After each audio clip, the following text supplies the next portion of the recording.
বাংলাদেশের মানুষের ভারতের বিরুদ্ধে একটা দীর্ঘদিনের ক্ষোভ রয়েছে।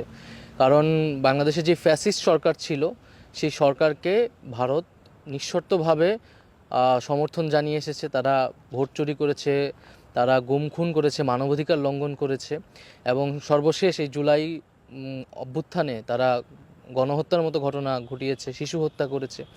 তারপর আমরা দেখেছি যে ভারতের জায়গা থেকে এই সকল যে হত্যাকাণ্ড নিয়ে কোনো বক্তব্য নেই, বরং তারা সেই হত্যাকারীদের প্রধানকে তাদের দেশে আশ্রয় দিয়েছে।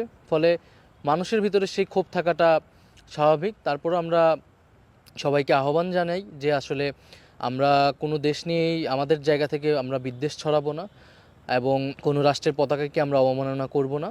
এবং ভারতেরও উচিত বাংলাদেশের মানুষের এই ক্ষোভ আসলে দূরীকরণে তাদের নিজেদের জায়গা থেকে দায়িত্বশীল আচরণ করা এবং বাংলাদেশের বিরুদ্ধে মিথ্যা বক্তব্য না ছড়িয়ে বরং বাংলাদেশ যে নতুন করে পুনর্গঠন হচ্ছে এবং ন্যায্যতা এবং সমতার ভিত্তিতে সকল রাষ্ট্রের সাথে সম্পর্ক স্থাপন করতে চায় বাংলাদেশ, সেই জায়গায় এগিয়ে আসা।